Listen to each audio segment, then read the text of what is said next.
अगर आज आपके पास 1 करोड़ रुपए का अमाउंट आ जाए, तो क्या आज आप अपनी फाइनेंशियल रिटायरमेंट डिक्लेयर कर देंगे?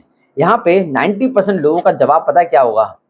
हाँ होगा, लेकिन रियलिटी आपको सरप्राइज़ कर सकती है। आइए छोटे से एग्ज़ाम्पल से आपको समझाता हूँ।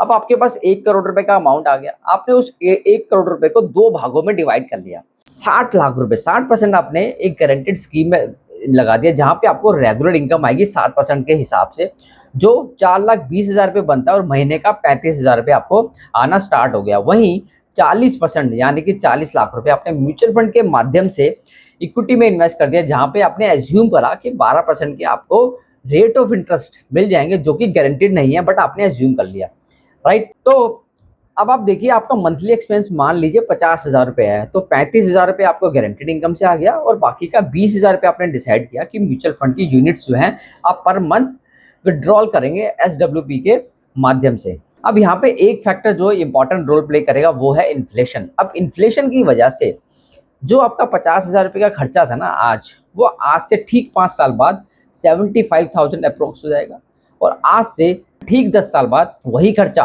1,08,000 रुपये हो जाएगा।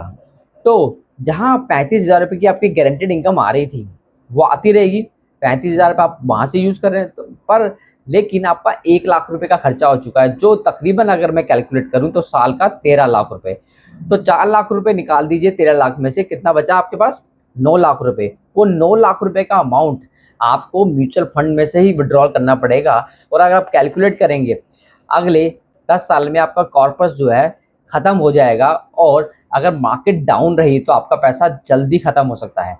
तो रिटायरमेंट प्लान करते वक्त ना आपको 3 चीज़ें ध्यान में रखनी है। सबसे पहला आपको क्या ध्यान रखना है कि इन्फ्लेशन को ध्यान में रखना है कि 8% का इन्फ्लेशन हमेशा रहने वाला है, और ये बढ़ भी सकता है, कई चीज़ों में ज़्यादा भी है, मेडिकल में ज़्यादा भी है, एजुकेशन में ज़्यादा है, ये 14% के हिसाब से है। और दूसरा, आपका जो रिटायरमेंट के बाद जो गारंटेड इनकम का प्रोविज़न है ना, उसका परसेंटेज ज़्यादा होना चाहिए। और अपनी प्लानिंग को करते वक्त आपको पूरे रिटायरमेंट पीरियड तक ये रेगुलर इनकम आती रहे, आपको उसकी कैलकुलेशन करनी है। तो आप मुझे नीचे कमेंट बॉक्स में लिख के बताइए कि अगर आप अपनी रिटायरमेंट को प्लान करना चाहते हैं, तो आपके लाइफस्टाइल के हिसाब से मैं आपको ये गाइड कर सकता हूँ कि आपकी रिटायरमेंट के टाइम पे कॉर्पस का अमाउंट कितना होना चाहिए। और हाँ, मेरा सेकंड वीडियो देखना मत भूलिएगा, जिसमें मैं आपको डिटेल में थोड़ा सा ये बताऊंगा कि आपकी उम्र के हिसाब से आपके पास कितना कॉर्पस का अमाउंट होना चाहिए। Thank you.